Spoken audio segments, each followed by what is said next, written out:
Restaurant Unstoppable, inspire, empower, and transform the industry. With excitement, allow me to introduce to you today's guest, CEO of Restaurant HR Group, Carrie Luxem. Carrie, are you feeling unstoppable today? As always, Eric, I'm unstoppable, especially when I'm on your show. Yes, I cannot wait to dive in. So if you guys are not familiar with Carrie and you want to get familiar with Carrie, I highly recommend you go back and listen to episode 321 and 753. Just head over to restaurantunstoppable.com/ the episode number 321 or 753, and you can kind of get familiar. In the past, Carrie and I have covered HR systems and recruiting. Now we're kind of on the other spectrum, on the other end of that process, which is the termination process. So we're going to be covering 12 tips to properly terminate your employees. But before we dive into that, Carrie, you know, it's a tradition here. We got to get that motivational, inspirational ball rolling with a success quote or mantra. What do you got for us? I've got for you, let's do what's right, not what's easy. And as we go through these 12 steps, we'll keep that in mind as we talk through some of these things that aren't always easy to do. Do what's right, not what's easy. There's a lot of truth to that statement. I think most of the right things in life aren't the easy things. Is that pretty safe to say? So let's just get into it. What is the first tip on your list? So it's like 12 steps, right? Kind of everything goes together. And what I thought we would do today is, as we sort of kind of go through these 12 steps, you know, we may jump around a little bit. Termination, you know, the thing about termination, we have step one is really understanding the ins and outs of the legal side of terminations. You know, I think oftentimes people just think, hey, I'm in an at-will state, or hey, I hire people, I don't have a contract with people, so I can terminate them. There are various laws and rules and regulations in every state, and you just have to be aware of what those are. So if you're not aware of them, get aware of them. And it's anything from the things I just mentioned. You know, well, first of all, you want to make sure that you're not, you know, breaking any laws by discriminating and all of that stuff. And there's a lot of ways to go into that, but also you need to understand in your state what's allowed in terms of, if you do terminate somebody, when do you have to give them their paycheck? Do you have to provide them with something that shows them why you terminated them? All of the states, again, are just a little bit different. And sometimes even within the states, there's different rules. So if you're not familiar with those, and you need to be, you know, consult an attorney, do some research on your own, and you can get familiar with where you operate and what the rules and the laws are. All right. Any like not red states, because I don't want people to get the wrong idea. I don't want to get political. Are there any like hot states, yellow states, like warning? I mean, there's, you know, the common, you know, California can be a little tricky. You know, I know Bob's in New York, and you know, there's different areas that are a little bit more kind of strict, if that's what you're looking for. But ultimately, I think, you know, as we go through this 45 minutes or an hour, it's really about doing the right thing. And you know, there are certain rules and laws that you have to be aware of, but just remember that as you are bringing people on and you terminate people, it should be a very, very big deal, not only from a cultural standpoint, but from a legal standpoint as well. And I'll just tell you guys, I think sometimes people go, oh, HR, you know, they're so sensitive and they're so over the top, and these lawyers. There's a reason that I'm sensitive with my clients and give the advice that we do. There are hundreds and thousands of lawsuits filed with the EEOC on an annual basis, and it goes up, you know, so even if you're a good company, you're a good person, you really didn't feel like you did the wrong thing. If you don't understand how you need to document things and how you need to have things set up and what the laws are, you know, there are unfortunately people out there that you could hire that are looking for you to have those holes in your processes. So, yes, Eric, there's certain states that are, you know, maybe a little bit more complex or confusing than others. But I think in general, whether you're in Iowa or you're in California, you just need to be buttoned up and understand what the rules and the laws are. All right. So is that tip number one, or is that number one? Preference? Okay. That's number one. Okay, number one. Said, we're going to kind of touch, and I'll go into another topic, and they sort of overlap, but that was number one. Did I take too long, Eric? No, you didn't. I just wanted to make sure we're on the same. All right, page. perfect. I'll say one. Know your legal termination, or your legal. I don't know. Know the stuff. basics. Know your stuff. And that kind of goes into sort of, hand in hand. Step number 2 that we're going to talk about is provide an employee handbook, right? And Bob and I were talking a little bit before we started about, he has, his lawyers doing the employee handbook. It's not necessarily a law that you as a business have to have an employee handbook, but it's absolutely something that if you want to be protected, you need to have an employee handbook. And, I always say all businesses should have one, and here's what I'll tell you. A lot of times employee handbooks, can be sort of a false sense of security. You think you've got it on page 24 of what you're supposed to be doing, and oh my gosh, it's in this handbook. But if you're not practicing the things and upliving the things that are in that handbook, then you've got to be very careful. But I would tell you, so you have the task of making sure that you have not just an employee handbook, but a really well done employee handbook. And one of the things that I do in my own company, and one of the things that we advise our clients to do when we help them when we're creating their handbooks, instead of just throwing a bunch of stuff that is potentially things that you could be sued for into a handbook, really think about the life cycle of an employee, right? So you've got somebody coming to work for you. I want to make sure that they understand from the very beginning of the handbook, as well as we're going to get into the next step, which will play into this, but you want to make sure that they know who you are, what your culture beliefs are, what your values are. And then what I do is I take my handbook and we advise our clients to go through the life cycle of an employee. All right. So when at the beginning of the handbook, it would start with a message from the CEO. That's basically our culture and what I want you to understand and what I want you to feel working here. All these are different. Just depends on what either the CEO or maybe the COO or whoever's writing that will have in there. And then it essentially goes into recruiting. How do we recruit and hire? What's important for you to know? What are the rules and the laws and the protections? You sort of mix it in there with everything. Then it goes on to hiring and then onboarding, and then all the way kind of through payroll and benefits and, all of that, all the way through termination. And what I can provide for you, Eric, is I have a table of contents checklist that I used when I built my own employee handbook that I can provide for you that you can get out of my head. The next question I had is like, what does that index, that checklist look like? And I feel Eric, we go back. Okay. We're in sync here. So going. But I can share that with you. I don't think I printed it out. I printed out a couple other things, but I will provide that to you. And what you'll see, it's just, you can certainly change it however you want. And what we do when we use this table of contents checklist with our clients, we basically go through each category, and there's certain things they don't want to add to their own handbook. So obviously there's things that we have in there that you can't remove. You should always have a sexual harassment policy. There's certain things in there that we require that you keep in there for your own well-being, but there are certain things, maybe it's something to do with a meal policy or your stance on something. Maybe they don't want to add a welcome message or whatever, and that's kind of depending on the company. But I'll provide this for you, Eric, and then if you guys take this table of contents, what you'll basically have is a full checklist of everything that I recommend you think about putting in your handbook, and in a way that's organized so the employee can really comprehend it. They can understand what happens when I get hired, what happens when I'm here, what do my benefits look like. And here's the other thing I'll say about number 2, and then we can move on. So when things change, our benefits enhance, or we remove a benefit, or a policy changes, we change it as we go. So we don't update our handbook once a year.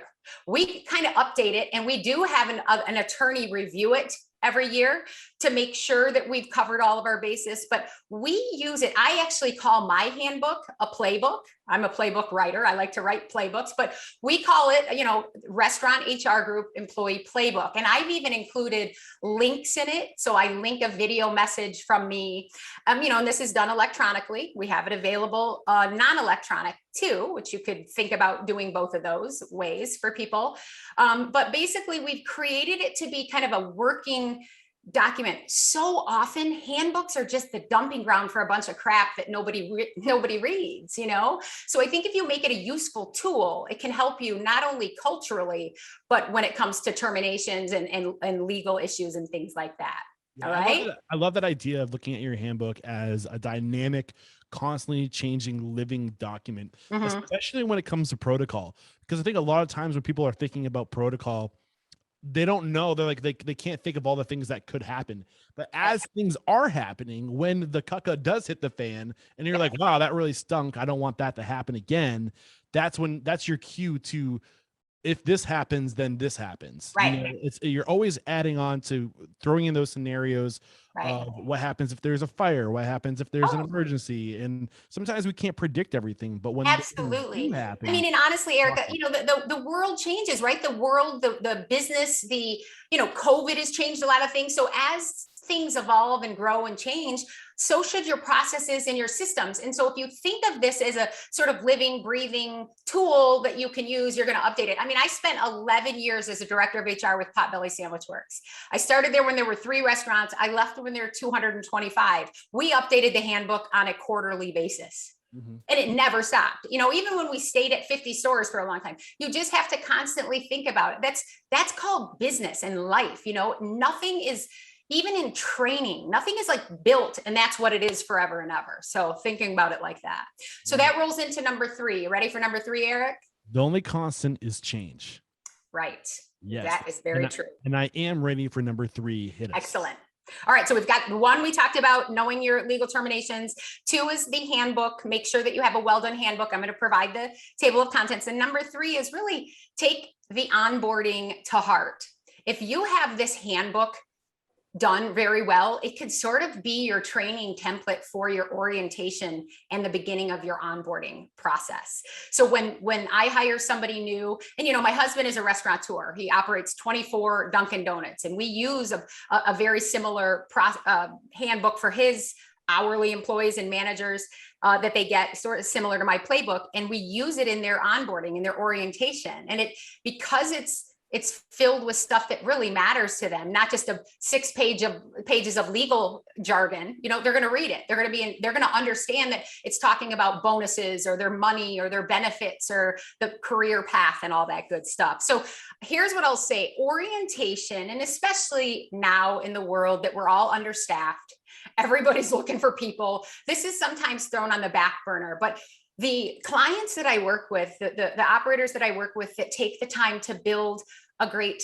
orientation and onboarding and training processes, they're the ones that come out ahead and have less legal issues and terminations and things like that. So it's like really investing the time on the front end to build this and then consistently create, you know, a great onboarding as you go. It's what you're doing in this onboarding process is you're really setting the expectations from the very beginning. And so if you don't do that, then people don't know the expectations. They're going to break the rules. You're going to want to fire them. And then there's, you know, no handbook, and then you're going to get yourself into trouble. Yeah, I can't, like, the saying hire slow, fire fast is coming into my mind right now. Really just being super intentional with the onboarding process and making sure that it's hard to get hired. You know, like you want to really filter through people. And I think the other thing that's coming to mind, I'm kind of curious on your feedback on this, is this idea of paying people to leave, right? Saying what? Paying people to leave. I'm seeing there's a trend right now where, hey, if you quit within the first 2 weeks, we'll give you $500. You know, like, because you, Wow, that's pretty crazy. well, yeah, because what's happening is the people that got hired, they're going through the onboarding process. They're slowly realizing, you know what, maybe I don't want to work here. Maybe this culture isn't a right fit for me. And they realize it, but they're afraid to quit. If you make that incentive for them, because you'll spend a whole lot less or a whole lot more than $500 beyond that point of continuing to train and onboard and put energy into this person. It's less expensive just to give them $500 to leave now. Yeah, I completely 100% disagree with that strategy, Okay, by the way. Like I've heard that before. So I don't like that strategy. And, you know, honestly, I see some people get severances after being there for a while. It's sometimes more of maybe it's a manager or above. I think it's better to sort of be intentional in your recruiting efforts. bring on the right people, have tight expectations, hold people accountable consistently. And if they don't work out, they shouldn't be there, and you shouldn't have to pay them. And honestly, I see that some reverse concerns could happen with that. If a lawyer got a hold of, I had to pay somebody $500 to leave. What did you do wrong? I don't think that's a great strategy personally. I've heard it twice or 3 times in 800 interviews. So one thing I've learned on this show is there's no one way. Yeah, there's no one way. That's true. That's something I've heard. I totally respect your opinion as well. That's why you're here. Yeah. So yeah, please shed light wherever you can and why that might not be a good idea, please. Yeah, I'm not a huge fan of that, but I mean, I don't see when there would be a great circumstance to do that. Again, I do see people that aren't performing well, that have been with the company a really long time, and they severance them out, they're highly compensated or whatever. And those might have some areas, but to bring on hourly employees or managers and say, okay, like, can you imagine if the word got out on the street? If you go to work here and it doesn't work out, they're going to pay you a leave bonus. It just doesn't seem right to me. I hear that. We can unpackage that maybe during coffee with Eric another day, because I'd love to get more perspective on that. But keep going. All right, perfect. Unless there's more you want to unpackage with this number 3. Nope, I think that's good. So that was the third one with the orientation. And when you're in the orientation, and if you're using your handbook, one of the side notes I'll make is make sure you're getting that hand signature, that signed receipt of the handbook, because you'll need that later if you need to prove that you're terminating them for a policy that they violated. All right. So number 1, number 2, number 3, we've gotten through. And number 4. Take that one more time, because I want to make sure people heard that. So when you have so we talked about number 2, making sure you have a handbook, right? You're going to provide them that handbook in their orientation and go through it. You need to make sure that they acknowledge that they have read and understood that handbook. So you want to make sure they're either signing something or they're signing off on it if you have electronic, like HRIS payroll platform. Because when you go to terminate somebody and they say, hey, they violated this policy, how do we know that you told them this policy? And if you have the signed handbook, then you're going to be, in a much better position to show that you communicated that policy to them. Thank you. Okay. Yeah. Moving on to number 4. Okay. Number 4, track and document employee performance. Okay. So this does not necessarily mean it has to be formal. So, I think that a lot of companies are not doing formal performance reviews with the rating and the old kind of, outdated performance reviews. Some still are, but you definitely want to make sure that you're kind of on an ongoing basis tracking performance. I'll tell you how I do it. I go through the orientation process. We sort of measure how they go through that. We do a little testing or check their knowledge after an orientation. And then we check in with them every quarter. So we do a check-in. In my check-in, I ask them a lot of questions about what they love, what they don't, a lot of questions that help me be a great company. And then we get into what they think they're doing well, what they think maybe they need work on. And then we give them our perspective and we write it all out because it's helpful for them. And then of course we keep that. And so if there are customer praises, we talk about those and we add those to the information that we're sharing with them. If there are customer complaints on them, or if there's feedback that isn't so promising, we share that information as well. All right. So making sure that you're tracking and documenting performance. What are some of the disciplines that we can develop to make sure we're doing this? Because I feel like this is something that we might say up front, like this is something we're going to do going forward, but I see that being a habit that is easily could fall through the cracks. Yeah, it's one of those things. It's not easy.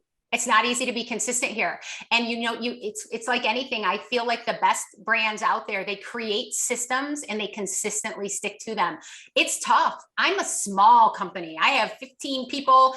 We are close knit. We're not running a bunch of restaurants, and it's hard for me. So I can't take away from the challenges of it, but I think you've got to build these systems and you've got to make sure it's sustainable. So maybe it's not you as the chief operations officer or the controller or whatever that does these, but you've got to have a process to do this. And you create, some clients that we have are so not formal and they don't want formal kind of sit down, check-in performance reviews. But not only do you need to track this stuff for the reasons of terminations and legal and all that, but it's doing right by your employee. People need to know how they're doing. So I think it's just like with anything, people are going to focus on what you determine matters. If you never talk about giving feedback and you don't require that as part of a manager's role, they're not going to do it. So, I mean, I think that you've got to do that. I just think about, I have 2 teenage sons, right? And they're very, very involved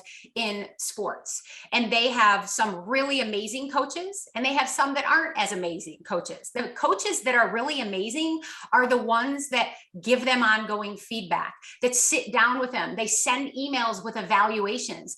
I can see how much more they get out of my kids than a coach that just kind of goes to the game, gives them a couple claps, moves on to, provides them some feedback on the fly. So, I mean, that's kind of a silly analogy, but it's really true. If you think of your team and your people as you went out and recruited all these players, right? And you want to make sure that they're understanding the game. And we talked about the handbook and understanding the expectations. You take them through the, onboarding, you're teaching them the game, you're teaching them everything.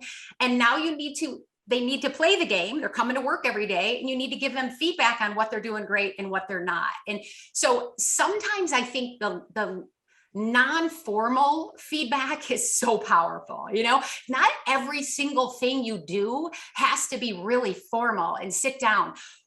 If you're getting to a performance review check-in, I mean, when we do check-ins, my people are very rarely surprised with what we're saying because we're doing it all the time. And it's you've got to get into it's a mindset change. It's not, some of it is a system with these formal sit downs and stuff, but you just have, the way that you have to be is that constant ongoing feedback. Way too often managers will hold all of the information until their check-in or their performance review every 6 months or year. And they sit down, the employee has no idea they're failing miserably, and they share that information. So I think, Eric, to go back to your question, I think it's just a commitment to setting up a process, following up with that. And then as a leader, as owners, as controllers, as CEOs, making that part of the culture, that feedback and that coaching and all that good stuff. Yeah, I mean, I can't help but think of the book Atomic Habits because it's a book that we're reading in the network right now. And really, habits are just, they're systems, and they're the baseline for systems and processes and procedures. And you can take so much from this book and apply it to business and how to develop system and process. And usually, if you want something to become habitual, you get usually there's a trigger involved. So I think that if you can figure out, whenever there's a trigger where you see something, right, if you can find a way to weave these things into your business, and what's coming to mind is maybe it's the pre-meal or the pre-service meeting, right? Where a lot of rituals that people do during the pre-meal or the pre-service meeting is they will tell a story of, they'll point out when somebody did something well. So if that becomes something that becomes a routine, when you're like celebrating wins as part of your part of your routine for the pre-meal or the pre-service meeting, then when you identify that somebody did something well, the final act of that process is documenting it. Right. So now you have triggers. So like the thing's not done until it's documented, and you create little systems for all this stuff. Is that good advice? Like, what's going through your mind? Yeah, no, absolutely. I think it's just thinking things through and creating a process and a system. And, I ask my team a lot, or my husband asks his employees or his managers a lot, what works and what doesn't. We talk through it, and we edit it and evolve it as things grow and change. But yes, Eric, I think that kind of stuff is great. It's just it's thinking things through. It's having a plan. It's executing the plan and holding people accountable for it. And I think that oftentimes we talk about people. It's so important that we have this team and we're building great teams. And it's we spend all of our efforts on, really systemized marketing programs to get more customers or whatever it is. And that's where our energy goes. Put that same level of effort into the people processes and the people systems, and managing. I think I said in one of our former podcasts, it's about managing things, systems and processes, and leading people. And if you're sort of doing the combination of those things, you're going to be so much better off. And what is the 5th tip for the termination process? 5th tip is coaching and caring. And, it seems like a silly tip, I guess, to be in the termination thing, but I feel like so often managers, they spend their time, their automatic reaction to things is to discipline. It's discipline. Coach more, discipline less, and watch what happens, So I think that, it kind of talk all the stuff that we just talked about when we talked about employee performance, and we kind of got into a little bit of a rant on all that stuff. But, spend your time thinking about the team that you have, and coach them and give them feedback. And, as a manager, it's so funny. Sometimes I hear restaurant managers or owners or multi-unit operators say, geez, my people, if I could just get them to do what they need to do, I could do my job, right? Well, that is your job. Your job as the coach or the manager or the owner of the company is to ensure that your people have the tools they need to play the game they're in. And so people are complex. Life is stressful. Everybody's life is different. So if I think back of a consultant that called on us once to walk him through a situation. And this is a guy that was very much about people. He's like, I'm about people and I care, and I'm trying to build reward and recognition programs. The long and the short of the story is he asked us for some advice on a person that he had just hired into his company. She had been there for 3 days, an hourly employee, and she was struggling a little bit on making the tacos fast enough, right? He automatically just wanted to terminate her. Instead of, she's a good person, you spent all this time to work with her, to bring her on. Coach her a little bit, give her an opportunity. And I think that's the first reaction a lot of times when somebody isn't doing what they need to do is discipline them, write them up, get them on, document them. I mean, I can tell you, I have been in the restaurant industry for 30 years. I started at Dairy Queen when I was 15, and I'm now going to be really old. I'm not going to tell you how old, but a long time ago I was doing that. And I have never, ever, I worked at Dairy Queen, at Olive Garden, Little Caesars, have never gotten written up. And I can't even imagine. I mean, I'm an overachiever and I work really hard, but I think that instead of making that the first reaction, try to get that. Maybe they're a terrible, terrible employee and you're going to get there, but try to coach a little bit more. So that's number 5. Coach. And that's like something I love to echo often, is this idea that a lot of people will argue that we're not in the food business, we're in the experience business. And I'll take it even further and say we're not in the experience business, we're in the people development business, really, because we're only as good as the people we surround ourselves with. Yeah. And we're hiring a lot of young people who don't really have those soft skills yet. It's our responsibility to empower these people, to get them up to that place. And guess what? It never ends. Never ends. It never ends. And accept that. Make your life so much easier right now. Just accept that it never ends, because you'll drive yourself crazy if you think that it's going to end. If you just had a perfect team of angels that just did what they were supposed to do and they never had any outside circumstances or, problems, why would you need to be a manager or a leader? Why would everybody could just be wonderful? It's part of being a great leader. It's a part of managing a restaurant, is you have to go into it expecting that there are going to be speed bumps, and you've got how you navigate those speed bumps is really what is going to separate you being a great manager and leader versus just being an average one that sort of leads by intimidation and discipline and all that stuff. And it's kind of, it seems like an old school way, but people still do it. I mean, lots of people that I know in this industry, it's like, it's like there's some of it's a little bit of a power trip. I'm the manager. Maybe they used to be a shift leader or an hourly and they haven't been trained properly. It's like, well, I'm the manager. I'm supposed to discipline. And, I've even heard of companies who like almost reward how much documentation do you have on your people? It's like, if it's positive, that's one thing, but if it's just disciplining, we are all adults here, if, like you're getting disciplined, we're not 7-year-olds, but there is a place for documentation, but it's just not as heavy as I think it can be sometimes. Yeah. All right. Number 6, it again, these kind of all go hand in hand, but in creating improvement plans. And so it's essentially putting together a plan to help somebody get better. It's benchmarks. It's, what happens if like, maybe there's a real serious problem with something. And if they can't fix it, maybe they're a great person, but they can't really work here if they can't do this main part of the job or whatever. But it's you as an organization, Eric, you have all these book clubs and different things. The improvement plans that we have for our company, it's very much a part of it's kind of a part of our culture of learning. And so we incorporate YouTube videos and books that we recommend reading. And we sort of like incentivize our team to participate in those. And what we see is the improvement happening. We track it all. But the part you have to be careful about with improvement plans is that you don't make it all so positive if it's really there are negative issues, because then when you go to terminate, you got all this amazing positive stuff. So it's really just a way to, to help somebody get better, improve, become better tomorrow than they are today. Maybe help them on their soft skills or leadership skills, or maybe you've got a shift leader that really wants to be an assistant manager. Help them create a pathway. What can you do for them, and put this on an improvement plan?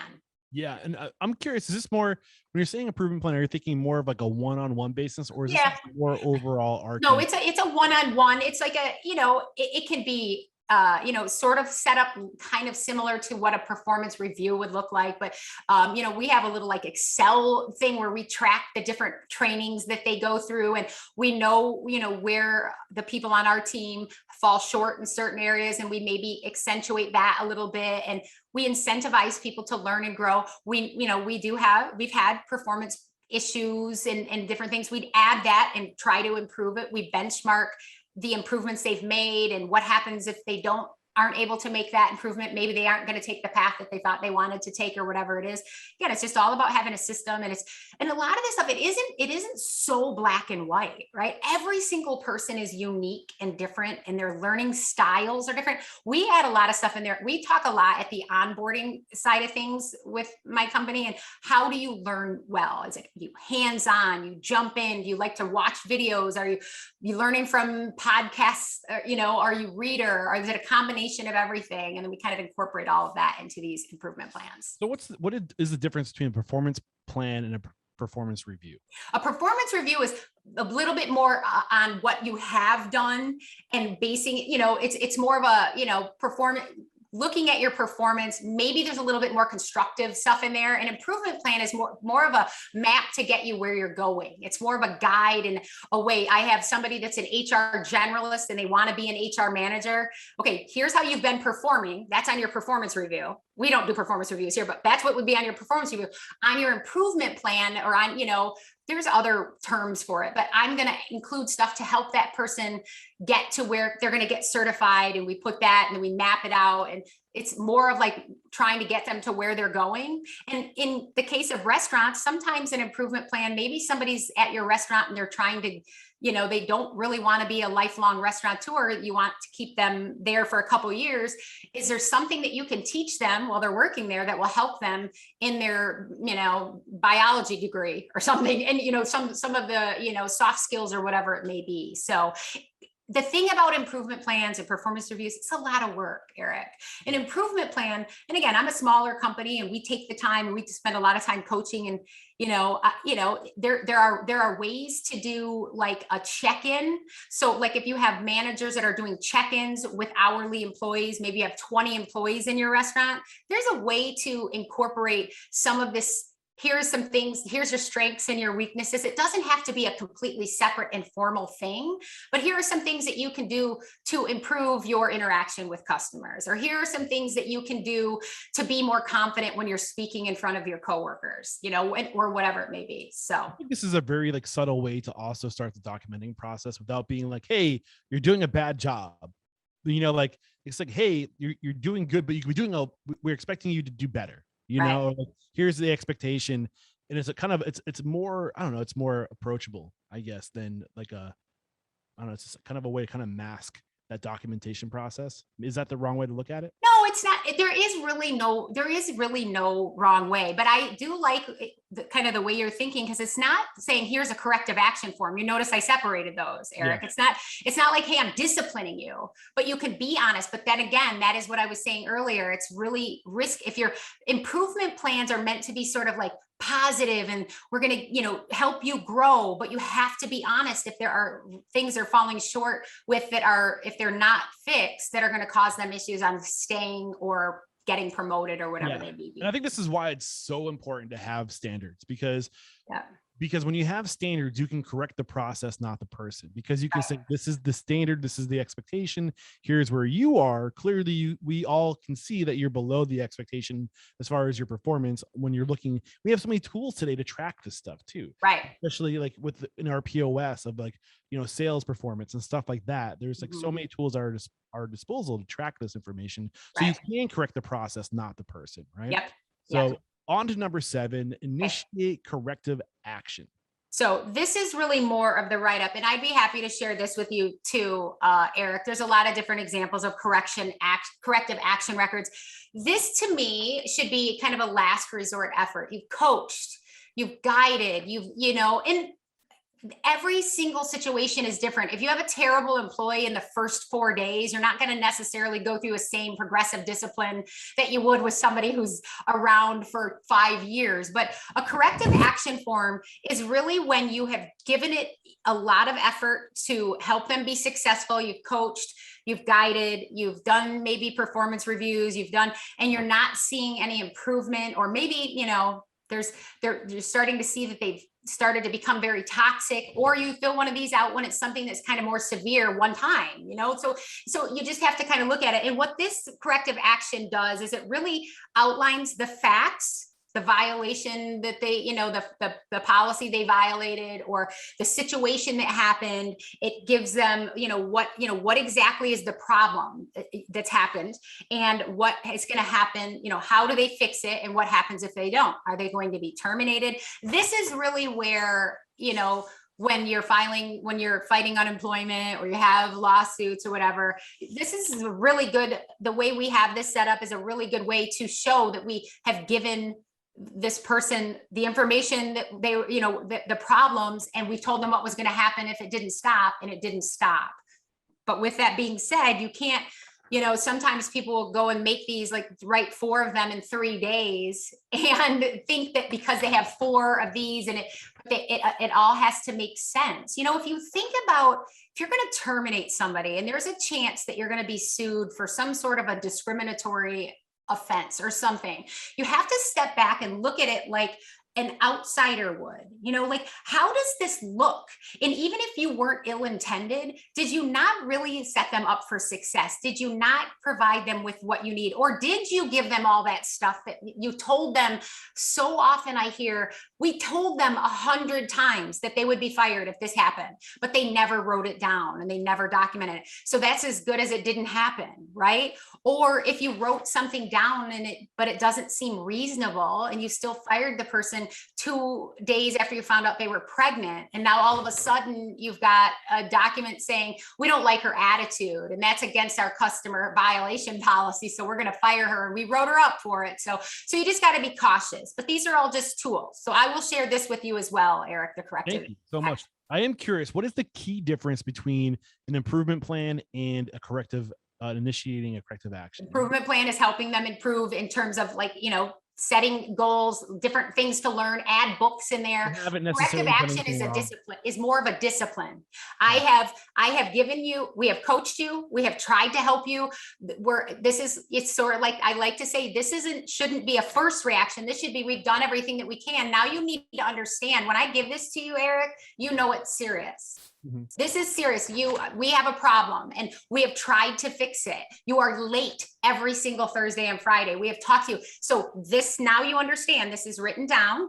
If you can't fix this, I understand that you have family obligations, but we have a business to run. We cannot keep you here. And that's what this says. Sometimes they sign it, sometimes they don't. There's all kinds of, if they don't sign it, what you do, it'll all be on this form. So, I think it's more of a disciplinary documentation. It shouldn't be what you use a lot, in my opinion. Number 8, gather documentation and input. Okay, so now we're going to jump towards, you kind of feel like you're ready to terminate somebody, right? You are in that position where you think, we've done everything, we think we have enough documentation, so you need to take the time. So often people are in such a hurry. They've made a decision, they want to fire somebody, and they think they have to do it within 12 minutes or a day. Slow the process down. I think at the beginning you said, hire slow, fire fast, not too fast. Not too fast. You don't hire too slow, and you don't want to fire too fast. You don't want it to drag on for days, but you want to do your due diligence. If you were like, yeah, Johnny told me we have a bunch of write-ups, fire him right now. Oh, wait, we don't have write-ups. That was on the other guy. And then you've already sort of done what you've done. So slow down, gather the documents, get input from others. I will tell you, when you terminate somebody involuntarily, it should be a really big deal. think about your family, your sister's life, your mom's life. If you're going to be fired from your job as an employer, as a manager, as an HR professional, you should think thoroughly about the impact that could potentially have on somebody's life. So, I mean, and I'm not trying to be a softy HR person. I have fired people before. It's not fun. And I do it when I know that I have done everything in my power to make sure that they were successful, So gather the documentation, gather the input, get the facts. It's a big deal. And then one of the things, this will be the third thing I'm going to attach to you when I email you, Eric, is we've also created an involuntary termination checklist. So before you decide to terminate somebody involuntarily, so you decide you're going to fire somebody, it's good to go through this little checklist. And it's got things like, documentation. Have I followed all of the processes? Do I have what I need? Have they violated the policy standards? It's just kind of a mental check. Have you thought of these factors? And there's probably 20 to 25 yes or no questions on here that you should consider. Okay. So I'll send this to you as well. And then, you can take this and you can edit it or alter it and customize it how you want, but it's a really good tool for managers. And we have our clients, managers complete this before they involuntarily terminate somebody. All right. Does that wrap up the gather of documentation? Yeah, pretty much. You just want to slow down, get the facts, get the documentation, get input, run through the checklist before you decide if you're going to terminate somebody. All right. Number 9, keep it private. Now you're going to terminate somebody, you're in that position. You've made the decision. You have the checklist. HR is approved or however you're going to do this. And then I think you just got to, you start the process. You make sure if you're terminating somebody, and this sounds like so obvious, do it outside of the earshot of customers and employees and others. And I think sometimes our emotions can get the best of us and you forget, but you want to make sure that you are meeting this person in private. The doors are closed. You're not speaking too loudly. There's not going to be any distractions or things like that. And I would recommend that, and as often as possible, you have a witness there with you that's in a role of a management position. And if you don't have another manager, you don't want to bring somebody's peer in just because you want a set of eyeballs. All right. So it's just a best practice, because if it's a one-on-one, it's more of a, he said, she said, if something does go wrong. All right. So what happens if, is there any legal issues that can happen if we don't keep it private? I mean, I think, could it potentially turn into something legal if something is said that was, confidential, or if it was, if the person says it was very, it did them harm, it was so embarrassing. I mean, there's certainly, people can sue people for anything that they want, but I think if it's already hard enough if somebody's going to be terminated. So doing it in front of other people it can be mortifying. So it could potentially cause you not only legal, maybe issues, but cultural issues as well. It's not going to make you look real great as an employer. Got it. All right. Number 10. We're almost there. We're almost there, guys. Be professional and to the point. Be professional and to the point. It's really, as you guys can tell, I'm a talkative person. I'm a wordy person. I'm emotional. I like to, but when you're at that point, there's no benefit to you to be long, drawn out, kind of rehash everything. You've got to be straight to the point. You've made up your decision. Always be considerate and professional and all that good stuff. And you know what, guys, if you've done this the right way, if you've done all the stuff that we talked about in numbers 1 through 9, this person's likely not going to be very surprised, or you're maybe not even going to have to do the termination, because when you hold somebody accountable at the way that we're talking about, they usually decide to leave the company on their own, which would then be a voluntary termination, which isn't as scary, right? So just be professional and to the point. Did you hear what I said? No, I didn't. I said not because you paid them $500 to leave. Right. Very true, Eric. We're back and we're going to cover tips 11 and 12 and then open this sucker up for Q&A, but let's get into it. 11, share legally required information. What do you mean by that? What do I mean by that? So first of all, when you're going to terminate somebody, again, I told you before, last step, be very thoughtful and slow it down a little bit. And part of that process of when you're slowing it down is to gather the legal information. when do you pay? So if you're terminating somebody in a certain state, you have to pay them the day you terminate them. There's a lot of states like that where you have to pay them in 24 hours. Have their check, have that information, give them their COBRA information. So you need to find out from your payroll or HR team what kind of benefits they have. Be prepared to understand what you need to pay out in terms of sick pay and vacation pay and all of that good stuff. So just slow down and have all of that information together. And my recommendation on all of those kind of insurance things, if you can have it in writing, sometimes it's very emotional and they're going to run out of there and you're not going to have an opportunity to have them sign that you've told them that these things are coming or whatever. But it's good. It just shows the more organized and buttoned up you can show them, the less likely they're going to go, hey, they know you're not sloppy. And I think that's very important when you're about to terminate someone. They know you've got it together. You've kind of gone through HR, you've taken your time, you have their check. So a lot of times people go really fast. They do this, they don't have their check, and that's what they hang on. They call the EEOC because, hey, they fired me. They said it was for cause. They were supposed to have my check and I didn't get it for 2 weeks. And that just starts the investigation. And whether you lose or not, that it just starts all these problems. So make sure that you have all that information when you sit down in the termination. And I will tell you too, a lot of times people ask me, well, my employee the person I fired wants in writing why I terminated them. There are certain states that require you provide that information, and there are certain states that say you don't have to. So you need to know if it's a state that you do, and if they do request it, you need to make sure that you're slowing that down and remembering whatever you're giving to them is going out there and it's unchangeable. So you've got to make sure that you slow that down and give that to them with the right information. Great advice. And the last tip, learn from each termination. What do you mean? Yeah. Guys, I told you I've been in the business a long time. I've owned my own company for 11 years. I worked as a director of HR for Potbelly for a decade. I learn from every single termination I do. I learn not only how to do things better, I might change processes. It's very, it could be a very emotional thing, but I think if you really reflect on every situation that you go through like this, and you ask yourself, how can I prevent this from happening again? Like, what can I do? So, where did I fail this person? And maybe you go through it and you go, I really didn't. That was just a bad hire. Well, that's where you went wrong then. You hired a bad hire, and you sort of like ask yourself that question. So if you look at every failure or everything like this as an opportunity to learn, then you really never lose, right? So if you're just continually learning and growing, and you're going to be better off. So as you're terminating people, ask yourself, ask your managers, ask the people that are operating your restaurants how you could have done something better. Yeah.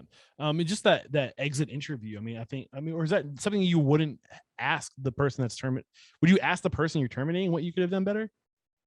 Or is it just, that's a good question. I think that depending on the circumstances, I will tell you that there's been a couple terminations I've done with my company, and we had the kind of relationship where I could ask and they sort of knew, and it was handled very delicately. Most of the time, you're not going to exit interview somebody that you're terminating. You're not going to have that opportunity, and it's usually not cordial. Yeah, I was going to say, there might not, like, if you're telling someone they're fired and you say, hey, what advice do you have for me? Yeah, if they decide to leave your company, and then there's an opportunity to do that. Again, I really like to ask the questions that people ask in exit interviews. I like to ask those as people are working for me. Or there's times that we can sense somebody seeming a little burnt out, and we kind of get to them and start asking them, are there things that we can do? And, but I think that if you're in the middle of terminating somebody and you go through it and they didn't run off upset, you don't want to say, can I do an exit interview on you? I just don't think that would be appropriate. Yeah, at that point, it's a little torturous. It's like, leave already. I'm having a bad day. Awesome stuff. That concludes our 12 tips for the termination process. And now we're going to open it up for Q&A. I actually have a question for you. Is there anything that you see consistently that people do that's just like an absolute no that can get you in trouble? That's just like the biggest violator, or maybe a list of 2 or 3 things that you should just not do. Well, go way too fast and not think things through. I think that is something that we see very consistently. And unfortunately, we do see a lot of when, right now, we're in a staffing crisis, right? So I think that operators understandably are putting up with a whole lot more than they would, but when they don't have those needs anymore and they they have the same situation with that terrible employee, and now they've had enough where they don't necessarily need the person. They decide to terminate them, but they've let them get away with violating those policies forever. That can cause them trouble. So we see that a lot.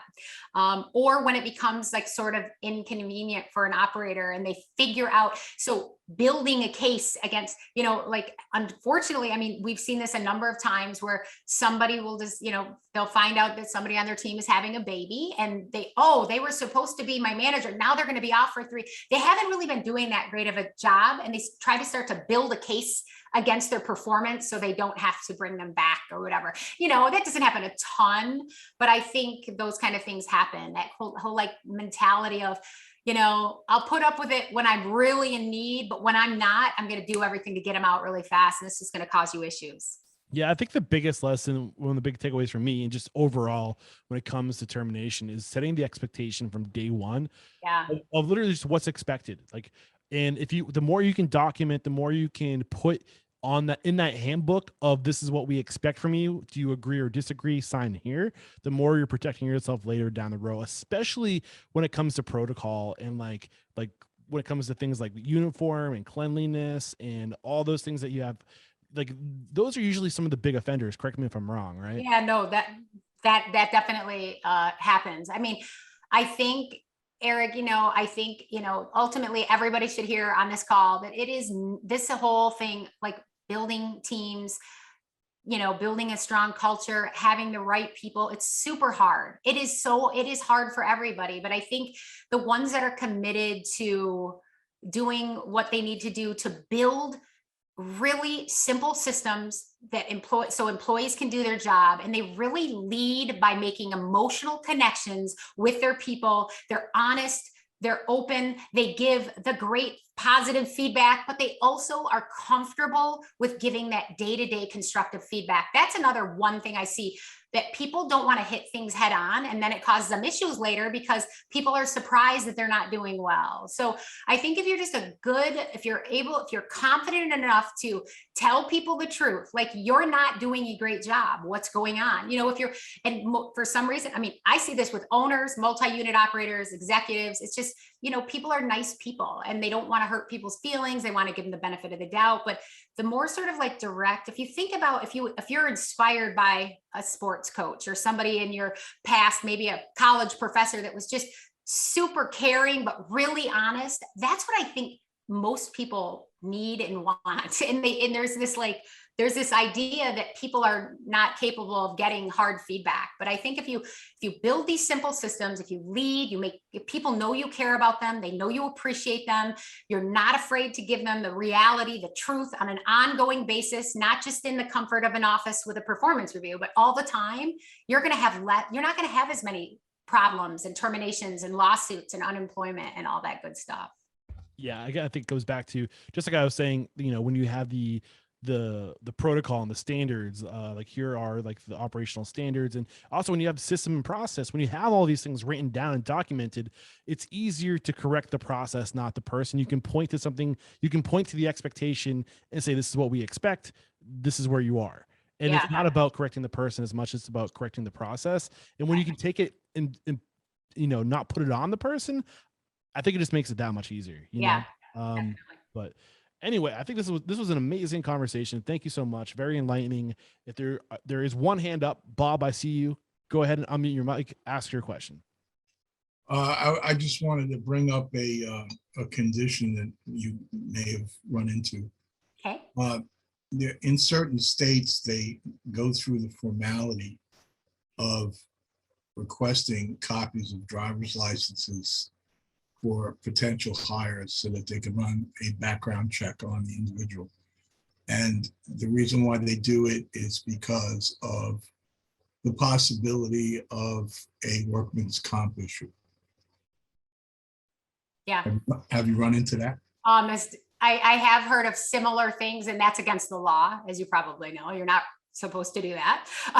Here's what I'll tell you about copying driver's licenses and IDs. If you're doing that for the purpose of your I-9, you can you can copy that. You just need to do it for all people. So if you're copying, it's SOP.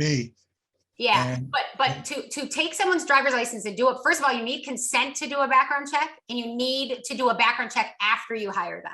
Okay, you can't do, because the reason that you can't do a background check before you hire them is that you're getting information that you're not allowed to know, their date of birth, their, like things like that. So you don't do background checks until you have actually, that's why you hear people say, we're going to do a background check and it's contingent, your offer is contingent on your background check coming back. You're not supposed to be doing the background checks prior to that. But discriminating against somebody because they have had a former workers' compensation claim is definitely, not only is it illegal, it is absolutely a common legal issue. It's like, up there in some of the other wage and hour overtime type things.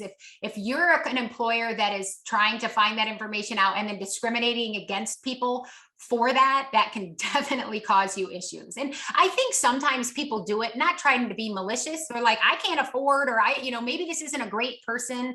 I mean, I think there's, you can really hone your efforts on doing a very thorough interview, really make sure you're asking the right questions, get to know the people that you're hiring as much as you can, do your reference checks, find out as much as you can.